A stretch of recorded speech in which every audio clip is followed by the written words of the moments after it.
All right, welcome in episode 7 of the Orange and Blue Crew. A little bit of trouble in paradise right now, but we'll address that later. But before we get to the bad news with the Knicks right now, let's start off with the good news, which is the legend Walt Clyde Frazier's birthday. Absolute legend in the game. We've talked about him on this pod numerous times, and some of our favorite I guess we'll call them Clydeisms. He's known for obviously his suit game, but more importantly, his vernacular during basketball games. Dishing and swishing and I don't know, diving and conniving, just any sort of rhyming word you can think of. He's gonna put it together in basketball terms. So yeah, happy birthday to Clyde. Any favorite Clyde moments that we have? I'm sure you got a bunch, Reek. Oh my God. I absolutely love Clyde. It, it amazes me at some of the newer Knick fans. I could understand, right? He talks a little slow now. He's old. Clyde just turned 79, by the Yeah. way. That is his 79th birthday. Talks a little slow. He makes a bunch of mistakes. Like apparently there's something in the paper today where he blew the surprise on somebody getting inducted into a Hall of Fame. I forget who it is. Like, he Maybe just Chauncey Billups. no, it's like a broadcaster or something. Uh, And he just says whatever he wants. And my favorite, my absolute favorite, it's not even a saying, but it is. It's one of his Clydeisms. When he's watching the game, when you can tell he's really into a game, he's watching it, and he'll be like, "Can you believe it? What is he doing? That is such an asinine."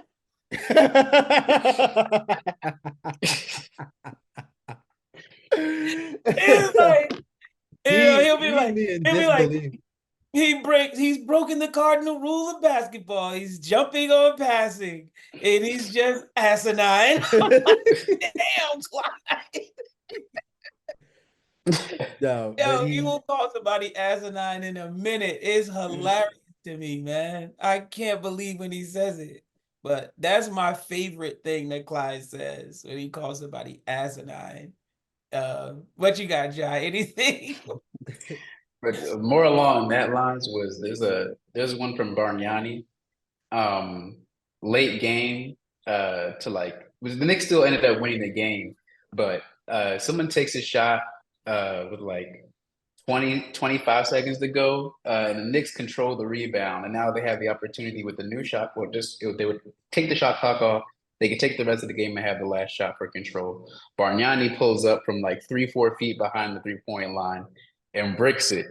And then the other team gets it and calls timeout. And like you said, Clyde goes, "What is he doing, folks?" Like, he's screaming. He's completely screaming. It wasn't like he was trying to be like coy, like or calm. He was legitimately enraged by Bargnani taking that shot. But now with newer Clyde, my favorite there's favorite things that he does. Number one is sometimes he'll just break out into song. It's hilarious every time because he's like 79, and it's just like it has that vibrato to it that old people have. That is just it's hilarious to me. And number two, is when he'll just bring up controversy. Number one, when Kelly Oubre this season, we were playing Kelly Oubre, he was like, he had made a layup and he's like, "Hey, Mike, he got hit by a car last week, right?" Or whatever it was. They'll just Or be of like, course, "So this guy just got hit by a car, right? Is it right?" And he'll just and get stats wrong and shit. And right in the middle of the game, and Mike Green Yeah. is like, "That didn't." Yeah, you can tell he's kind of. And let me correct myself before, in case somebody sees it. His birthday was 5 days ago, but we didn't record on that day, so I had to make yes. sure we got that addressed publicly, being That's Nick right. fan. But Oh, Yeah. and it's the Dick Barnett. I looked up the articles. Dick Barnett is going to be inducted to the Hall of Fame, and and he apparently ruined it. on the broadcast, Clyde congratulated him. I mean, he's in that. It's in that situation where someone's definitely after the end of this season probably gonna be like, "Hey, let's start thinking about moving on to other facets of life." I think maybe what they can do with him, because didn't they start doing like he has like not a show, but he has like some sort of segment or something where it's like someone just sits and talks to him. I don't know if that was maybe it was just like a That was a short thing lived they thing. did a couple of years ago. Yeah, Yeah. yeah. I Well, maybe if they they're made starting to that. make some strides. They're starting to Yeah. make some like they have Monica McNutt is all over in broadcasting. So she did play by play for the first time a few weeks ago. So they're just trying her out. They tried Alan Hahn, they tried Wally, with Mike Breen. I think Marv Albert's brother or whoever, Al Albert, whatever his name is, he's the best at play by play, but he's just so weird sounding. He sounds like a duck. So I don't know. I don't know. I don't know if he'll work next to Mike Breen. They're too like cerebral, I think, in the approach. You need something different. I think But yeah, I'm too biased where like I don't know how long I don't even know how much more uh Breen is gonna be in the game because he looks young but he is old. he's Mhm. So I'm biased though. Like I would love if like Gus Johnson got more games. I love Gus, but yeah. I don't think I think he's just kind of Big Noon is his, and it coincides with like partly with basketball season. Not a ton, but I don't know if that's his only reservation. I think he should do more games. Yeah. But yeah, I I was just hoping. I thought he mhm. was supposed to do about 15 games this year. Yeah, no, And he's definitely done it. Like yeah, I would say at least He's done two, I that think. he's yeah, I yeah, think he hasn't done he's only done a 15. couple. He hasn't even been close. Yeah. I feel like I've only really tuned in and only seen I think one was on the road and I think the other one was a home game. It Yeah. was one of Brunson's like 40-point games. Yeah. I'd like to see Gus Johnson. Gus Johnson's a good that he would be really good. Yeah. He would be good. Yeah. He has been really good for us. Yeah. Personally, for me, anytime you just always know Clyde is loving what he sees when dishing and swishing is just like that's it. When somebody's dishing and swishing, like like because it was especially funny like when he would do it for Carmelo because Carmelo is obviously known for not passing, but if Carmelo had one of those games where he's got 30 points and like 7 assists, and Clyde's he's ditching and swishing, and Clyde loves That's what it. he's seeing. Clyde loves Yeah. what he's seeing. Or It's a just magic. whenever, yep. Or when he just comes up with like some other rhyme. I can't think, I don't know why. Every rhyme that he says is escaping me, but he's just the king of Oh, rhyming. Just he's, slicing and dicing, swishing slicing and and dicing. dicing, Yeah, he got them all. passing and passing and tenacity. I think he said that. He made up a word to rhyme Oh, because he like does. He does. He will make up a word. yeah, because he Go to was the trying to say dictionary on. somebody like if he was talking about like TJ McConnell, and like McConnell got an assist, and then the next possession got a steal and came back and scored. And he said passing and tenacity, and I'm like, hey, Clyde. go Clyde. ahead, bro. Yeah. Oh, and there's nothing better than when he screws up people's names. Yo, oh my god. That's awesome. That's And awesome. it's not like I think we had who was the dude from Michigan that we had? The lefty. Because he screwed his I forget his name. He was a lefty. He was like on Michigan when Michigan was like still like pretty good. Like I think he even played with Poole. I'm blanking on his name. It's So it's escaping me. recently? Yeah, it wasn't too long ago. Hold on, All you Michigan. gotta do is watch the game and listen to him on Bogdanovich. Well, Screw it my up. favorite one is Dort. He's gotten Lou Dort. He's got Lou Dort wrong forever, for as long as Lou Dort's been in the league. Yeah, Um, he is who bad. else? He used to call OG something funny before he was a Knick, but I forget. Ananobly. Yep. Ananobly before he was a Knick. Nobly. It was OJ Ananobly. He'll screw it up. Yeah. Clockwork. It don't even you know it's coming. All right, I gotta find the name. I think it was like What something was with he? A guard, a he big, a was a he shooter, was a guard. He was a guard. He was a guard. Um, a but for Nick yeah, guard, Michigan, he was recent. from yeah. It was not too long ago. It was I want to say I can't remember where he graduated. This is Was it going. pre-RJ? Well, it had to be pre-RJ because Jordan Poole was the same It draft was. class. I Oh mean, it no, had to be during RJ. it was pre-pool. It was like maybe Oh, like a pre-Poole. year before pool. Hold on. I'm gonna find it because I'm close. I'm literally on their website right now looking. Was he one of those like that he never got in the game? Like He was, G yeah, League? he didn't play a ton, but he was tough at Michigan, and then in the league, he was never Yeah. really And then great. pan out. I think another good one for Clyde, well, just the controversy. I guess the Thunder.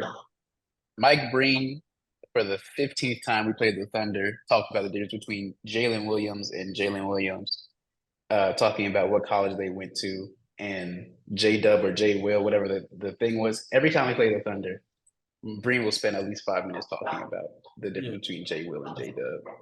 But Clyde, the whole time, he's like tiptoeing around the giddy thing. And so Clyde knew exactly what was going on. Like he knew what was the Giddy controversy, but he asked Mike. He said, "Giddy had something off court going on, didn't he? Like an instigator." And then Mike had to go into what was going on with Well, Josh Giddey. so I was at that game the other day, Oh, that's and right. and I had to explain to your mom, Jai, that what was happening because from the introductions of Josh, Mm-hmm. they were booing him. The whole garden was booing him. I don't know if you get it on TV. It I was saw it on Twitter that they were. every time he touched the ball, every time he touched the ball, and I was Wow. like, I didn't know, I didn't know if anything else had happened. But then I was like, yeah, because he's and then some, how when they're doing the national anthem in the garden, the guys are always screaming like, "Go Knicks! Let's go!" Knicks!" But the Found game him. starts, and then somebody was like, He "Pedophile!" Yo, the garden is hilarious, man. It's hilarious. They just scream stuff out, man.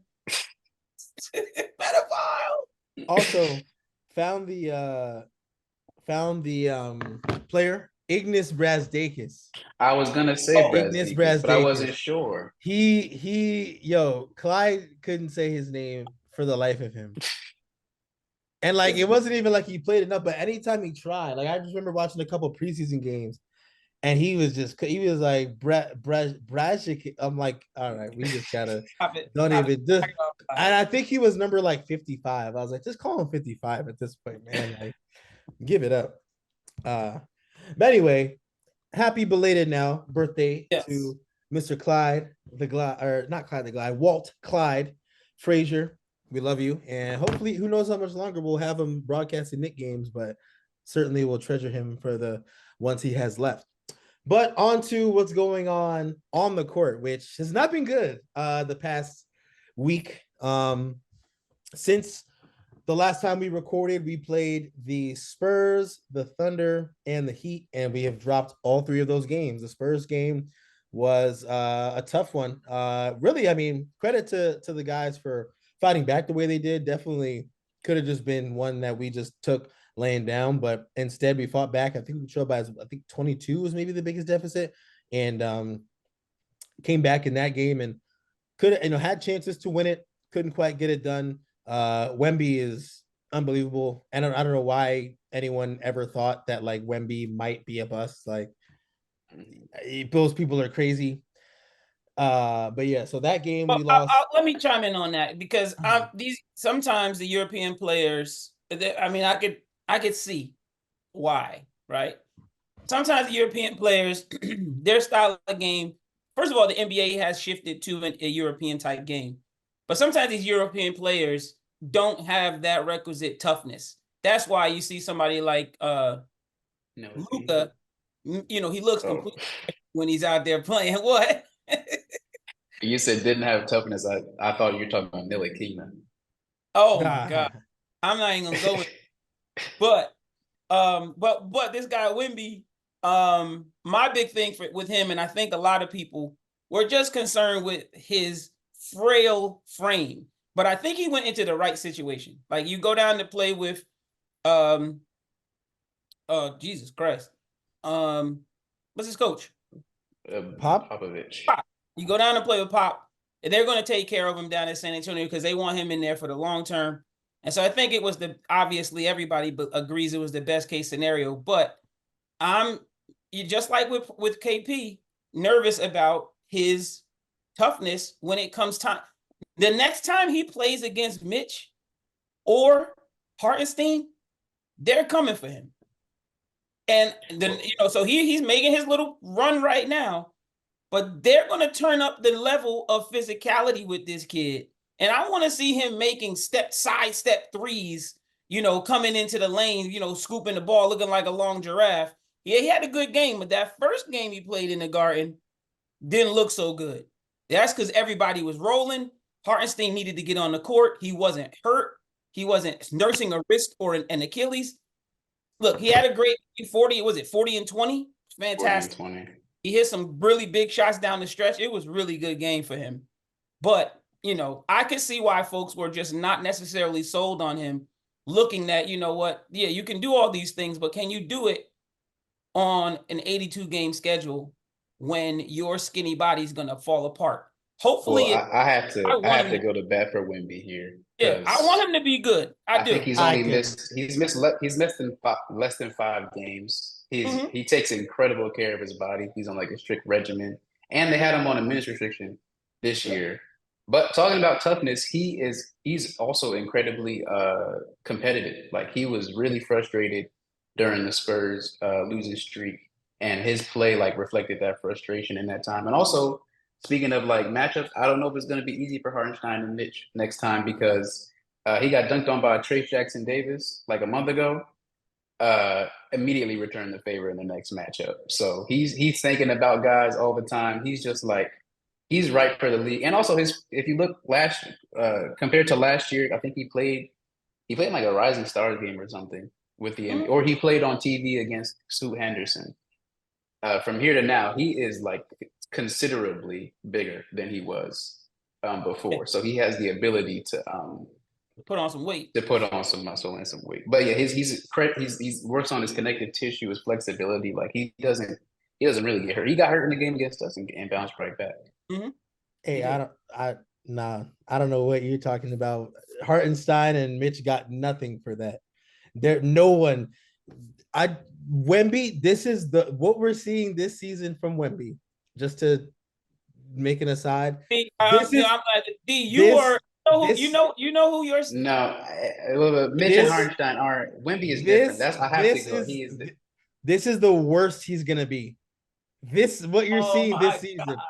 Hey, he's not Porzingis. Listen, that's not like a comp. That's not. Yeah, he's better. He's better than Porzingis. He is Porzingis on crack. If Porzingis could actually, like he's way better. Like you could compare him maybe defensively, just in terms of because Porzingis is definitely like before the ACLs, he was really moving with point guards. It was crazy to watch. Porzingis was really good. Wemby is like if you took Porzingis and he's like the Michael Jordan, LeBron James of Porzingis is like, we're not gonna listen. You could say that you were hesitant on the European thing. I was right on. I told episode people, Luka isn't your typical European. He's different. You're right. I was right. I was wrong on Luka. Wemby is the same thing. Like he's a different breed. I know they lose a lot of games, but I'll tell you one thing: it's not his fault. He only averages like 29 minutes a game. And first of all, he had the 40. Yeah. But Devin Vassell destroyed the Knicks that day. Yes, he was huge. It was it. But let's not get away from this center conversation, D, because yes, you were right on Luka Doncic. I'm gonna concede that. Your center picks, however, have been quite questionable. One being Mitchell Robinson is worse than Hartenstein. Okay, we're that's still up for debate. Yeah. But I do recall, and this going back in our history a bit, because I've known you your whole life, you were a huge fan. You even went as far as saying this player would be Porzingis on crack. And I'm like, who is this? Oh boy. you are a huge fan of Luca Garza. Do you remember that, D? Do you remember that guy? See, I was a fan of him in I got college. text messages. I will Go bring ahead. receipts. Yeah, bring receipts. Luca Garza is going to He's be American. one overall pick. First of all, he's more American than European. But second, I think maybe I was Center hyping picks. him up. I was You were maybe so excited about Luca Garza. I also do remember that too. Could not believe. I need receipts on that because I have tweets and texts telling people, yeah, Garza, he's probably not a good pro. No, I do. You probably said he's not a good pro, but when he was coming out, what did he come out? Iowa? When he finished the tournament last year, were so it was like 3 years ago. This was Luca Garza was maybe like, 3. He's been in the league for 3 years. He's been in the league 2 or 3 years. All right. When he came out, you were like, "Oh, Luca Garza is it," and I was like, "That." I don't recall this. That joke was a bum. I'll literally look up Luca Garza and my Twitter @right now, and I don't think you'll see me saying anything. I'm on the search. If you got the receipts, I can't run away from that. And I won't even say that because I did like him as a player. He was fun to watch. He was really good. I can't say with 100% confidence that I recall. Hold on, I'm saying if this you or your dad. Hold on. See, it could be my father. Oh, it was you. But I got some Luca Garza texts. If you can see them, I got like 3 of them. I got to review them. We ain't gonna take time here. Yeah. But there's some Luca Garza. I did a search. Oh boy. You know, aired out Uncle Chill's number. And the fact that you don't have his stage. Yeah, he's in trouble. Everybody's about to hit him up. Anyway, back to the Knicks. We'll address the allegations next episode. For now, let's get back to the Knicks. So that loss sucked. Brunson had 61 and we lost, so that always sucks. Did you see Wemby throw the ball? Yeah, and Wemby threw the ball into the crowd after. Like that. Which is that's what I'm saying. He's competitive. He's like that's what I'm saying. He's different. I liked it too. I didn't have a problem with it. I think Brunson liked it as well. Yeah, Brunson really didn't. He was even like, "Hey, I scored 61. We lost. That don't matter."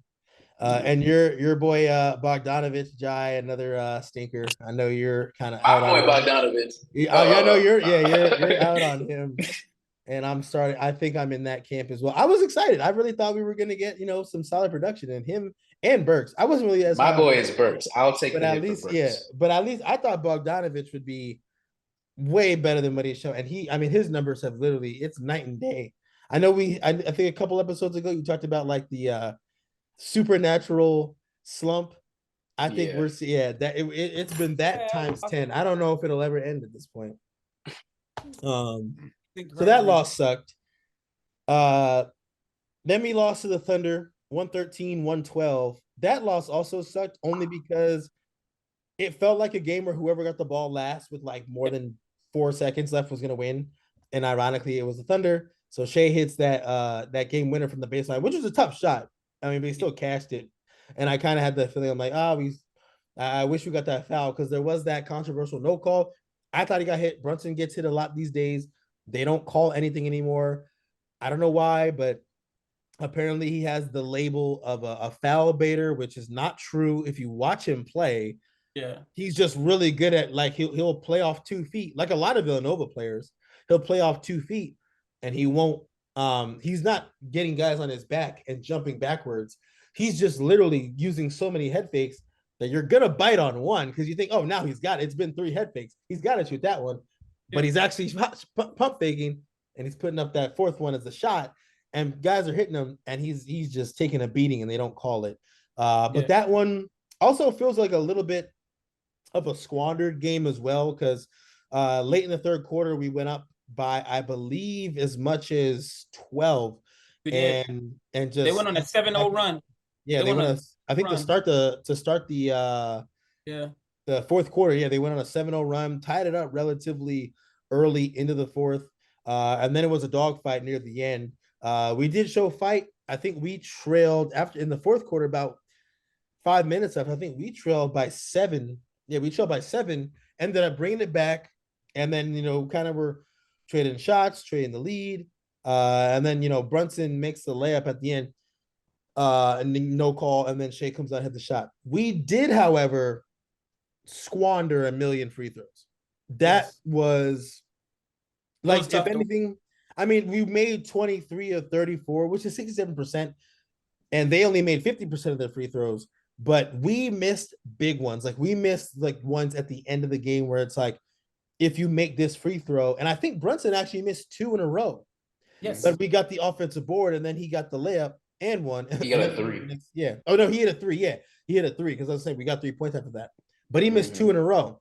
But Yes. we missed like back breaking free throws. So I personally, as much as that loss sucked, I didn't feel like we earned it because we missed easy ones, and we were just letting them score. I mean, we kind of played the Thunder's game as opposed to playing our game. I felt where the Thunder want to run up and down and play pretty and shoot jumpers, and I think we kind of let them get too comfortable, especially Jalen Williams. He's a great player, but I think we just let them get too comfortable, and at the end of the day, just that's ended up being our downfall. And then the third game of the losing streak was last night um, against the Heat, and just one of those games where it just felt like, last game of a road trip, and you could tell like the guys just wanted to go home. Like, it just kind of had that vibe from the beginning. I think we got outscored by 12 in the first quarter. And it was one of those games that like it was never really that close once it got, it was always just like a 10-point game, 11-point game for just like the longest time. We could never quite. Now we did make a push at the end. I think we tied it with, I'm gonna say like 4 minutes left in the fourth, and then Terry Rozier went God mode and kept hitting shots, and now he's starting to look like, for the Heat, what they envisioned. So we lost that one 109-99. Just a really tough showing. And now we're back in the position that we found ourselves in a few weeks ago, probably before I had to start traveling around the world and working these postseason basketball tournaments, where we were in the thick of it in that like 3 to 6 range. But now the play-in is starting to become a possibility again.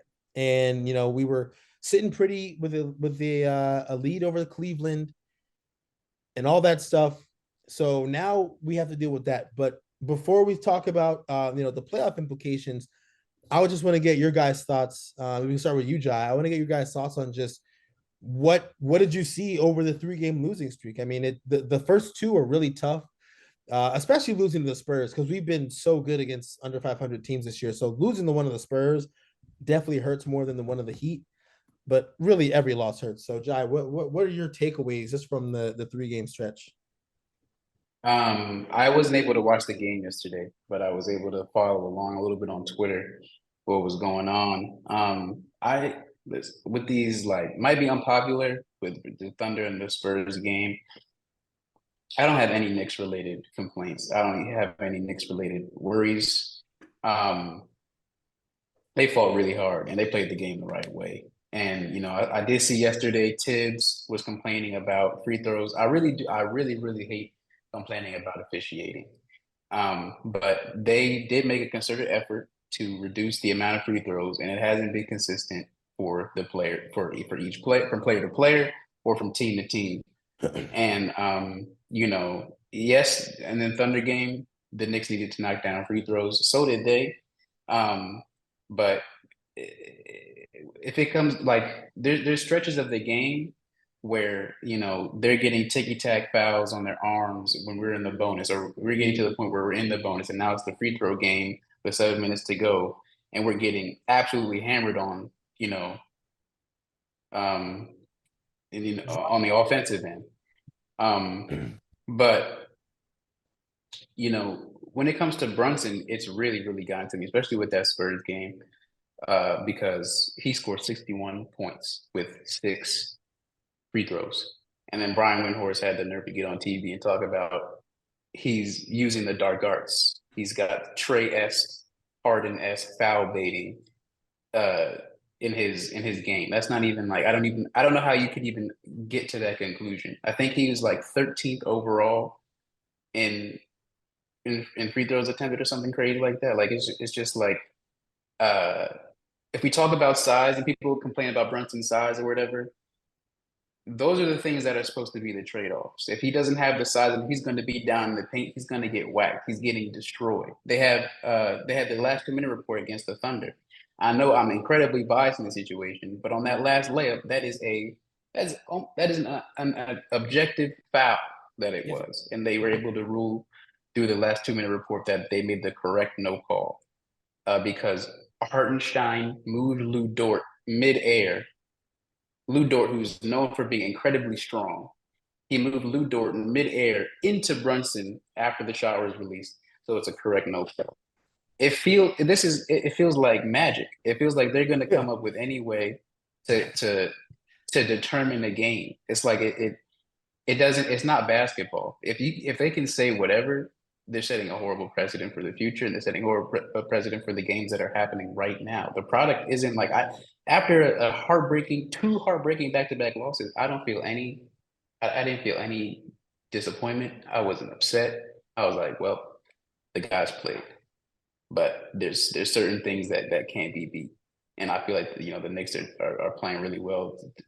Tibbs is coaching well. I don't have any complaints about the Knicks. Go ahead, Reek. First of all, that last 2 minute report is a farce. I don't know why they do it. I don't even, you can't dispute a game and win. The goal clearly is to protect the officials. I mean, I understand that, right? I understand you don't want to have an open season on officials and everybody complaining and arguing about them, like you started off with, Jai, that it's annoying to see people complaining about fouls, but it is a part of the game. And if you're going to create, if you're going to sort of litigate away opportunities for guys to score and to be successful, then you have to be able to, if it's a part of it, now I can use that, right? If you're going to call all these fouls, if you're going to make this a part of the game, a significant part of the game, and you're going to protect the referees, then you can't tell them to swallow the whistle. I mean, there's several calls where guys are standing right there looking and deciding, I'm just not going to call that call. For what?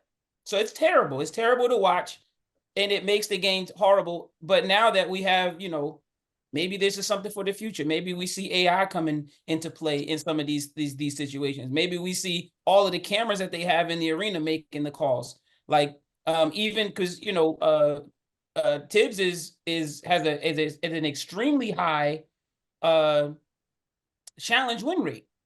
Like this guy just won a challenge the other day for a deflection out of bounds yesterday. Was it yesterday in the Heat game?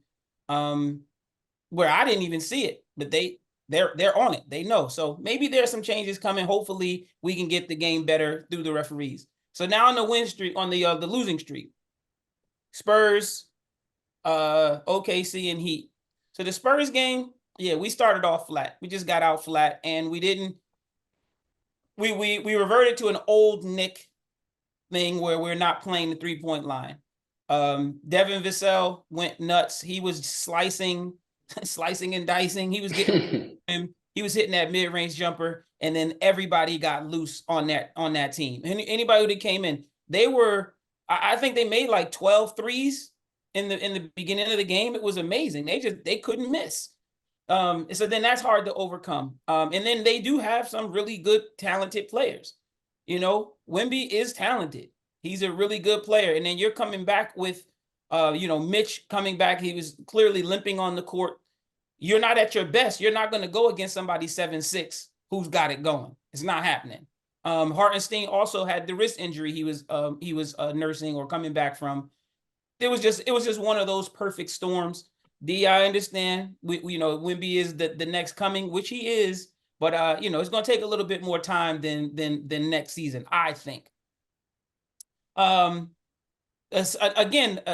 the big concern that I had was the defensive slippage. It looks like the guys just were tired. They're exhausted from the heavy minutes and the lack of depth at this point, right? Two guys being out, you got to call some other guys up, to take some of those minutes away. We do have Deuce McBride going at a high clip, but he's young. I'm nervous as hell every time Brunson is on the court that he's going to get injured and then the season's going to be completely over. You got Josh Hart. You never know what you're going to get. He's always going to be consistently competitive, but you're not going to get much scoring on some nights. And some nights he might want to shoot threes. I don't know. It's a toss up with him. And so the defensive slippage is what really sort of stood out against the Spurs. And every time we play against Pop is an opportunity for us to lose. He's just really that good at coaching. It is clear. That OKC game, again, Jalen Williams, the brown skin one. I don't know, whatever his number is. J-Dub.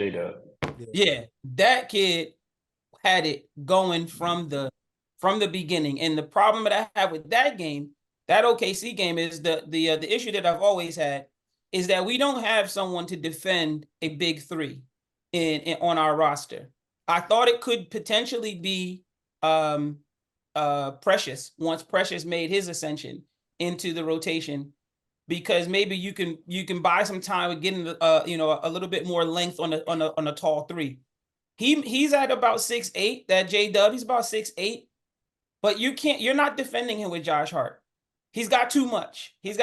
Josh Hart on a stiff guy, yeah, or a little bit shorter, possibly. Yes, he can annoy him enough to turn him into the defensive center. Yeah.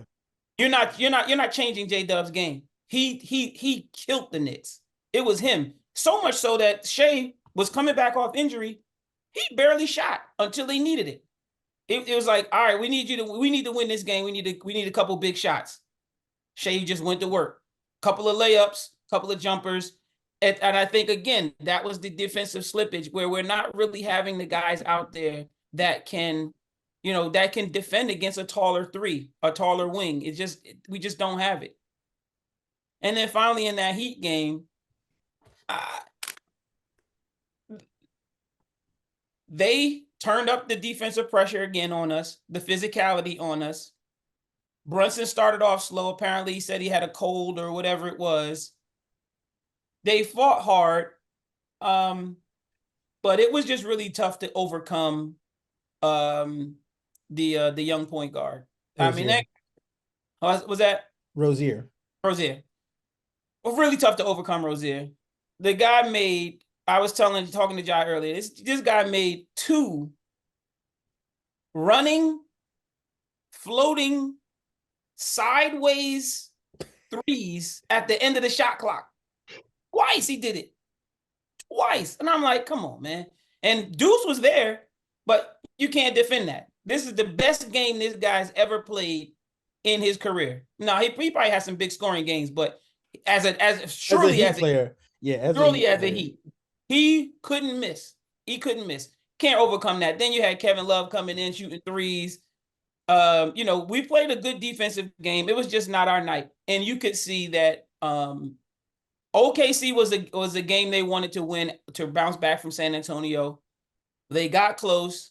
Shea hit that shot, was an amazing shot. It reminded me of Melo. It was just like, pound, spin, fade. Yep, nothing you can do. There's nothing you're gonna do about that. Then they were just spent in that Miami game. They were just spent. There's not enough to sustain with the injuries that we have right now, which gives me some worry about what we're going to look like in the playoffs if we have to go with this team. Was one bright spot, which I have to make mention of, is Bogdanovich had a fantastic game yesterday. He actually showed up in some critical points. He made some good, and he didn't turn the ball over a bunch. As soon as he touches the ball, he's like dribbling off his feet, falling, getting his shot blocked. He looks terrible. Last night he did a really good job, I have to say. So just the defensive slippage, I think, was really something that started to bother me a bit and make me worry about how we're going to look going down the stretch. And we can't defend big threes. Just can't do it. Yeah. No, it's tough right now. I think we're seeing maybe a little fatigue. I think maybe it's setting in a little earlier than we thought, which brings me to our next subject, which is health. I think I've seen a lot of discourse lately, specifically regarding Randall and Embiid coming back to play on Tuesday, and Randall still being out. A lot of people, especially Knicks fans on the internet, they're like, how can Embiid come back from the knee injury that he had before Randall comes back from a separated shoulder? Now, I think it's very nuanced, like most things. Randall didn't have surgery, so you're banking on natural healing.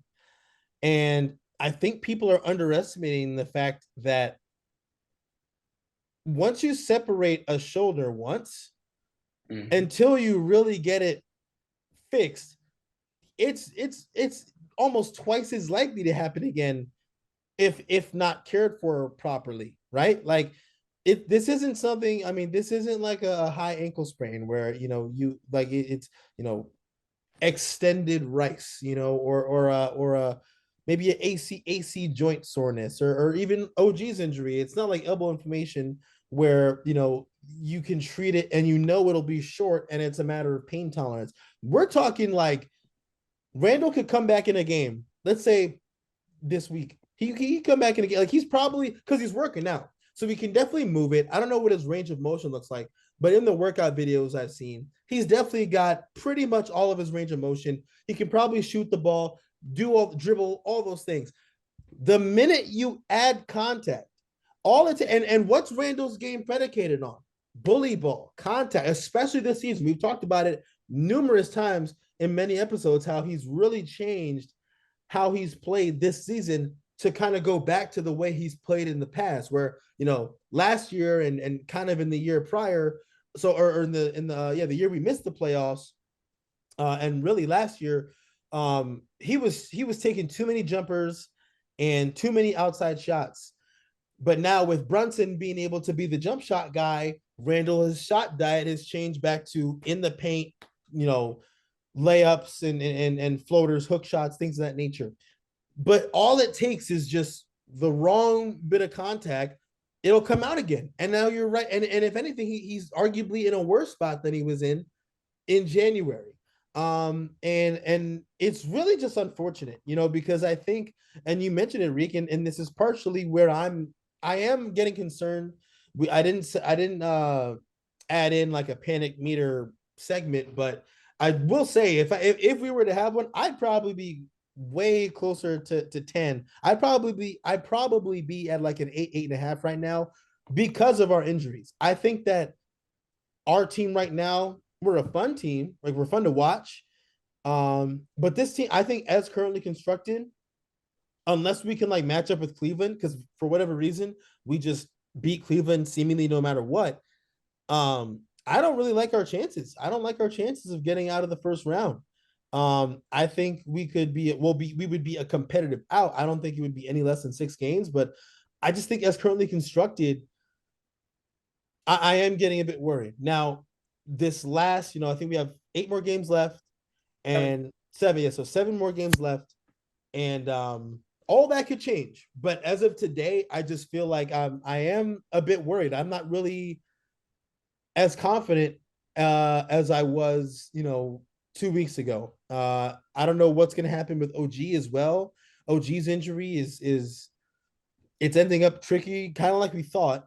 But you hear a lot of people, or you heard a lot of stories and reports about it would be a matter of pain tolerance. And I think OG kind of has that reputation of like, he doesn't like playing through pain at all, which is odd considering he's a pretty injury prone player. So I imagine he's definitely done it. And I get it though. It's definitely not fun, but his injury is keeping him out even longer than we would like. So I think, if we were to go into the playoffs tomorrow as currently constructed, I think our ceiling is first round. I don't know if we really have the juice, especially with the scoring load Brunson's had to carry lately.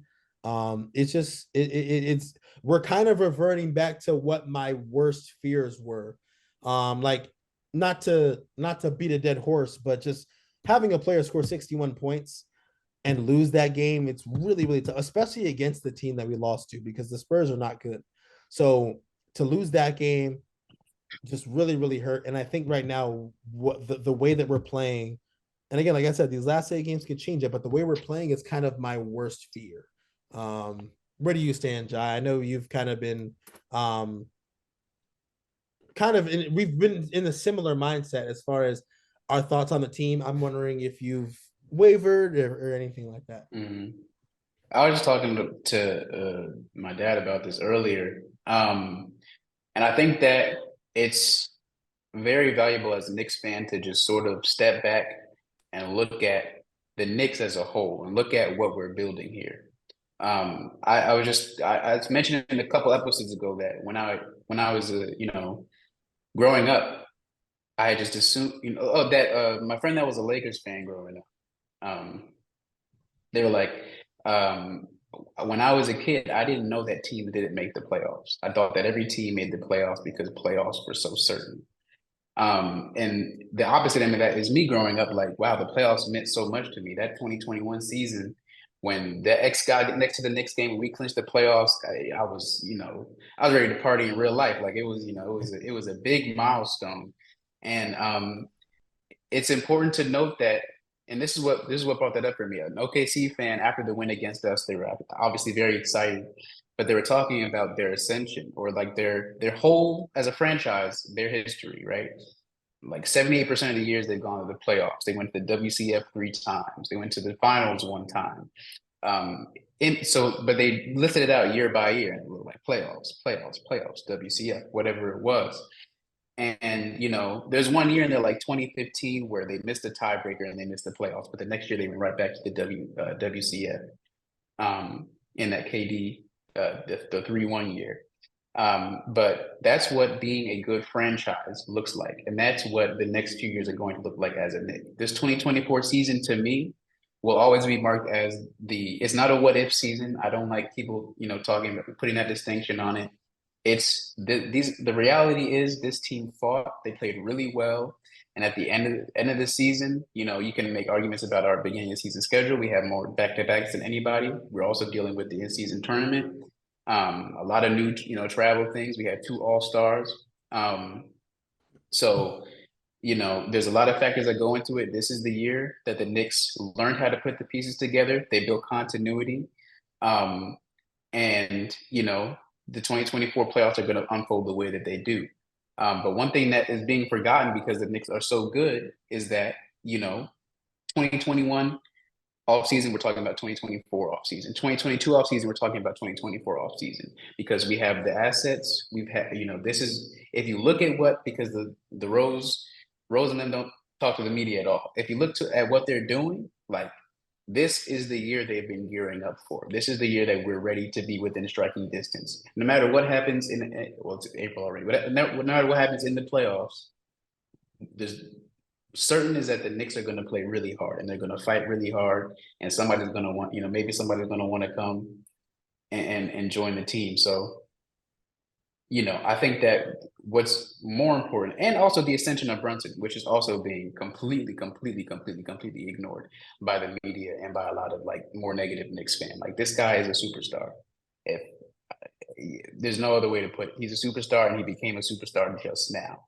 So there's really important things happening for the future of the Knicks to me, as far as that's concerned. So I don't have any, I'm not really that upset about the injuries. If anyone comes back, like Josh Hart said, it's a plus. Where do you stand, Reek? Yeah, well, you know what? That was very well said. And you know what? A much more positive sort of outlook on the overall state of the Knicks. And so that might be a segment that we could, start to sort of trickle in every once in a while, because that is exactly right. The big thing that got me excited about this version of the Knicks is Leon Rose and the vision that he clearly had when he took over. And the continuity. So to get us to this point, and you're right. So being able to look forward to 2024 and to know that our championship window, that goal is about 25 to 27. 2025 to 2027, that sort of gives you a little bit of calm when looking at the current condition of the team. The current condition of the team is definitely cause for concern. So if I'm gonna go, if I'm gonna put a meter on it, I'm pushing my 7 up to about 8, up to about an 8.5. And for the same reasons. It's because I don't the uncertainty surrounding Julius Randle. He should have gotten the surgery. You're not coming back into the game and being effective, and you're also going to take the hit from a fan and media perspective. If you stay out and you come back in the first round and re-injure yourself, which is highly likely, then first of all, you're not going to be playing how you play, so you're not going to be yourself. Then you're going to re-injure yourself, and then you're going to have the team take a step back because they're trying to filter you back into the game, and that's just a mess. And I think that he should be. I don't know. Somebody should have said, "Look, man, just do the surgery and be ready for next season." Looking at it from a long-term perspective, you just missed this season. It's over. It's okay. We're gonna go into battle, into the playoffs, however we can, and try to make it work. And that would have been better. OG Anunoby, again, this guy he's established a reputation of just staying out when he's hurt. Okay, he's hurt. He was definitely hurt. I mean, that I've never heard a grown man yelling as much as he did in the games that he played. Came back. I mean, he's on the court like, yeah. It's like, was that him? Did he? Do y'all remember that? Yeah, against Portland. It was wild. But so the thing about it is, I would like to see OG come back, and I'd like to see OG in that starting lineup for us. And I think that would give us some real competitive talent and energy, especially on that defensive side. And now if OG's in the game, then we have addressed the big three situation. The big small forward, the larger small forward. Like if you're gonna have OG's in the game, Jalen Williams, maybe he's not going for 30. That's for sure. He's not going for 30. And that shot down the stretch, that might change that. But I hope we get, if I would like to see OG Anunoby in this lineup with this team, I would not like to see Randle come back for any of those reasons. If we don't, I honestly believe we are playing a little bit of possum. I don't know how much Randle is ready, but I think OG Anunoby can play in the playoffs. I think he could play 100% in the playoffs. Yeah. That's just that's just a feeling. I think he's playing a little bit of possum with OG. But right. Yeah, 8.5 on the meter. But I do like the perspective that Jai has on the overall state of the Knicks. You're exactly right. These guys made all the right choices, all the right decisions, even bringing in bum-ass Bogdanovich and Alec Burks on his last leg. Those were the right decisions to make. And this team definitely, if we could see them healthy, would be really fantastic. Yeah, no, I agree too. Just keep going with that. You're right, Jai. I mean, just when you think of it, when you think of it that way, it really does make you just kind of, this could be the future. We haven't lived in a lifetime where, like the Lakers, where you just make the playoffs for a decade straight. Like, we're always the team in the graphic, longest playoff drought, longest time without a playoff win. And now we can be far removed from that come, 2030. Right. And that is, winner. Yeah. Or even just winning one. I do agree with you, Reek, where I think Randle kind of, I won't say it was his own fault, because I think he got hurt at the worst possible time. Like, I mean, you're on, you get OG and you're winning all these games, and now, you're playing the Heat on a primetime slide, and everybody's watching, and then you get hurt like at the end of the game, and everyone's like, Kendrick Perkins had just been talking about Jalen Brunson like the day before, and like, the Knicks got dogs, and the Knicks are this and that. No one's talking about the Knicks, and like I think he got hurt at the worst possible time, because mentally he's probably like, because we're only fans, we only see what we see, but being in that locker room every day, being in the building every day, they definitely could feel it. I mean, you'd have to be crazy not to have felt good about the Knicks at that time. So I think just mentally, it was definitely tough for him to just, because I think maybe for him, surgery, immediate, I'm done for the year. And who would want to be done for the year when you're the number 2 option on this team that people might not even believe, like people might not really believe that you can win the finals, but on the court, you're beating every good team in play, So that's why I just really feel for Randall, and I agree that he is kind of.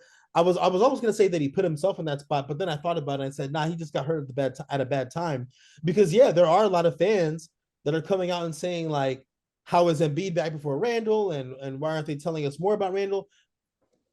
I think fans need to understand, and I've learned this from a reporter's perspective, from a journalism perspective. Teams are only like the only teams that are obligated to tell you anything about injuries are professional teams, and the only thing they're obligated to tell you is the daily injury report, is who was hurt and who practiced and who didn't. Because as gamesmanship wise, it's only fair that every team in the association knows what's going on with certain guys. But there's been plenty of times, like in a game, and this is only for college, but like, someone will visibly literally like tear their ACL. And I will go to their SID or the athletic trainer. I'll be, hey, any update on so-and-so? Nothing. Like the Knicks, like they don't have to be so, all we have to know is Randall practicing. Is he going to play? We don't have to know how, like, we're not required to know how close he is, how far he is. But I think people are forgetting that injury is so tricky, man. Like it's like the worst possible thing. Like I would have rather he rolled his ankle. I would have rather he had an ankle sprain, because at least then we know, okay, that'll shelve him for what, 6 to 8 weeks. Come back and get your conditioning back, get your legs back, go for it at 85%. But this, it's like it's just so touch and go that, I mean, I wouldn't be surprised if he never played again this season. Yeah, it's just an injury waiting to happen. And that's the tough part. Even when he gets it fixed and comes back, still, it's going to be problematic. Yeah. So it's just really, really tough for Randall. But, I think, again, just to get back to what Jai said real quick, I just, I think that kind of motivated me a little bit, like more so like I may not be as high, because I think I was looking at it from the perspective of like this team really had like, not that they were going to, but could have definitely made a run in a championship, like a legitimate run. So just thinking about it from that perspective, this 3-game losing streak sucks. Falling back, from 3 to 5 kind of sucks, but just thinking about what this means for the future. And a lot of people have been talking about this 2024 offseason, where maybe we finally land, an already established superstar, as opposed to, we sign a Jalen Brunson and he becomes one, landing an established superstar for like the first time in the offseason in God knows how long, because, Melo came in a trade. So, who knows? Like, it could really be, this could be a summer that sets us up. But the last thing I just wanted to hit on before we get out of here is the reality of the play-in. And the play-in with Embiid coming back just got tricky, because I kind of wrote Philly off. Everyone really wrote Philly off. But I had written Philly off because I was like, well, I mean, who knows what's up with Embiid? Then he shows up and he's playing, and he didn't look terrible. He didn't look great. But I mean, he still had like 24 points and 6 rebounds, 7 assists, like, and that's all you need. If you can get Embiid doing that every night, as opposed to like, sometimes in a playoff game he'll have 16 points and you forget he's even in the game. Now it becomes a situation where, let's just say we fall back to the 7, and ideally, if you're the 7, you're playing is it 7, 8, 9, 10, or does 7 play 10 and 8 play 9? We play 7. We play 8. Yeah. So, and which is dumb, by the way. 7 should play 10 and 8 should play 9. Not sure how that works. Well, I guess from the perspective of, actually, no, it actually makes perfect sense, because if you're in the 7-8 game, the winner's the 7. So hypothetically, so it makes perfect sense. It's an My odd bad. number. The It's 10 a is weird. Yeah. Yeah. It's the only way that the 7 could beat the 8, and then the 8 could And become 8. yeah, Yeah. yeah. It's the only way that would So work. yeah, brain fart. But anyway, but if you're the 7 seed, let's hypothetically, we fall down to 7, we can end up playing Philly, 7 or the 8 at this point. Who knows? You could be the 7 or the 8 seed, and you end up playing Philly or Miami, and that's that's a tough terrible. draw. That's horrible. Terrible. And that's where again more of my concerns regarding what our ceiling is. I think that is where you run into a 1-game playoff situation, and then you got to hope. I'd rather make it, give ourselves a chance in a series, but the play-in it's a real factor now. So I mean, do you guys think we can avoid it, or are you guys kind of preparing for the reality that we'll be in those first couple of days playing the playoff in the play-in games? I think we can avoid the play-in. I think we're still in a position to avoid the play-in in terms of our remaining schedule. We've got like We played the Bulls 3 times. Yeah, we got the Bulls 3 Who times. did? I just want to say, who did? It's just stupid. How do you play the one team 3 times? I mean, I guess I could say the same thing for the Sixers, because they played the Pistons and Wizards for like 6 out of like 9 straight games. It was crazy, but that just makes no sense. Anyway, Yeah, it's just so, and then we have the Brooklyn Nets. I think twice or something like that. Just once. Just once. Yeah. And I think we got Sacramento. The Bucks and the Kings. Well, yeah, we also play the Celtics at the end, but they'll be resting everybody. They'll be resting everybody, hopefully. Yeah, and I don't think we will, to be honest with you. We can't afford the rest. No doubt. Yeah, we can't afford to rest anybody. In order to stay in 6, we don't. I think we just don't want to get into the play-in because it's too difficult. It would be too difficult for us to play in that play-in, and I think some of those other teams believe that they can make a Miami-esque run. It's going to be tough to beat the Bulls 3 times because they still have DeRozan. DeRozan can really play basketball, and if they keep the game close enough, it is what it is. We have Brunson. There's only so much DiVincenzo can do, and we just not getting enough points from any of the other guys. We had 99 points the other night. And you're just not getting anything from Alec Burks. You're not, Bogdanovich. It's a toss-up. And then there's really nobody else. There's really nobody else that can score. And Deuce is doing a fantastic job. But again, like, does that last throughout the remainder of the season?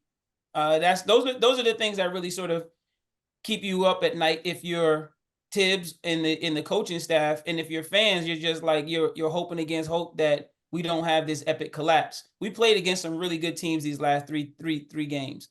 Well, yeah, and that Miami team is coming. They're coming back full strength, but that San Antonio team, they had a hell of a night.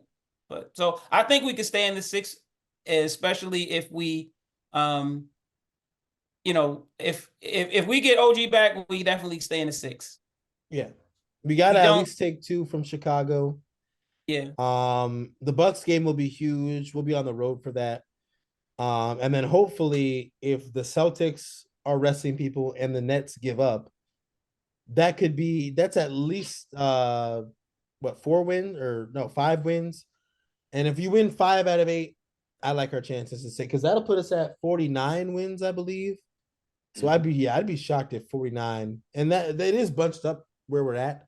I'd be shocked if 49 landed you at the 7, because we're still we're a game and a half up on Indiana, or is it Indiana? Yes, yeah, it's Indiana. It is. That's yeah. 6. Yeah. So yeah, it's tough, man. It's tough. It's tough going from feeling like maybe you can win a championship to this. It's tough, but it's not even like we skated that far down, though. Yeah. Keep the glass half full. Yeah. But in a row is tough. Three But in we a could row also is tough, especially after because I think we had just won a bunch in a row, or like we had won like 7 of 8 or 6 of 7 or something like because I think the only loss we had was to the Nuggets in our last like seven got on games. that road trip. Yeah. Yep. So yeah, But them to come back and we lose 3 in a row. won on that road trip. Then we came home and lost to San Antonio. Mm. And I mean, that's the one that hurts. I don't mind losing to OKC, 1 point loss. I don't mind losing to Miami, just guy heats up. But losing to San Antonio, that's tough. They suck. They were trying to play Jeremy Sohan at point guard. I've been bro. I was working in Waco when Jeremy Sohan was at Baylor when he was a freshman. I'm like, yo, this people are projecting him as a first round pick. I'm like, based on what? I don't even know if this guy likes best. His skill. People tell me he's so skilled and he's so big. He's 6'10". He can barely dribble. Yeah. Can't, and he couldn't shoot. Terrible decision maker. Couldn't shoot at all. They were not asking him to shoot at Baylor. And then you're taking this guy who literally shoots free throws with one hand and asking him to be your point guard. Terrible. And we lost to that team. And he's British. And he's British. And his teeth are ugly. And his hair was pink.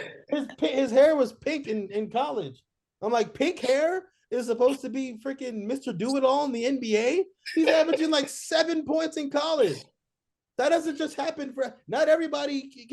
People think that they can just like find the next Kawhi or Paul George. Kawhi was the man in college.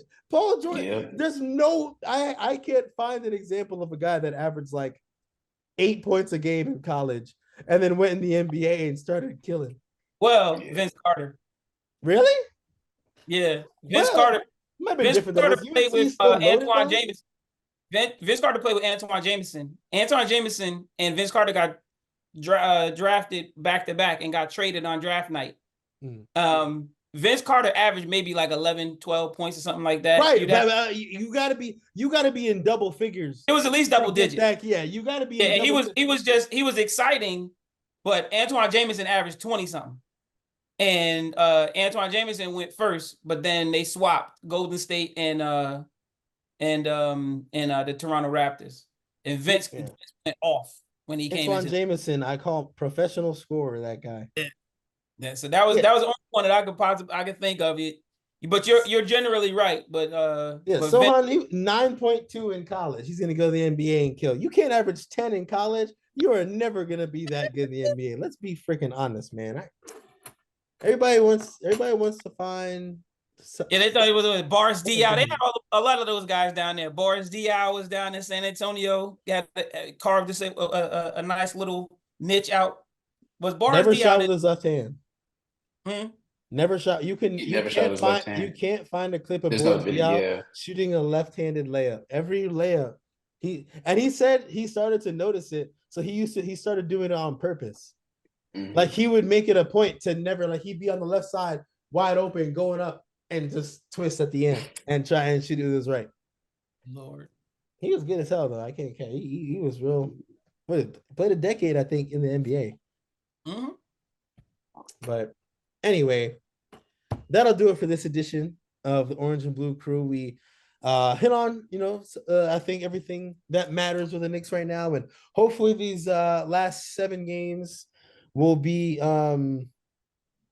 favorable. I think we need to win 4-3. As long as you go 4-3, I think you can avoid the play-in. That's my biggest concern is the play-in. I wouldn't mind being a 6 because you're off that one line. So like you avoid Boston if you were to make it to the second round. So I'd much rather that. Plus, if we at least get OG back, then maybe we can go on a Miami Heat type run because I'd feel better with OG trying to make that run than without him. Without him, we're playing with house money and we probably lose in the first round. But still, we're building a lot. Shout out to Jai for the positivity of the day. I didn't think about that, but definitely, a lot to be proud of this season. Definitely nothing to hang your head over. But we're coming into the home stretch. It's been a long season, so we got a lot to look forward to, and hopefully, this next week before these next 3 games, maybe 4 before we meet the next time, will be in our favor. So yeah, that'll do it for this one, and we will catch you all next time.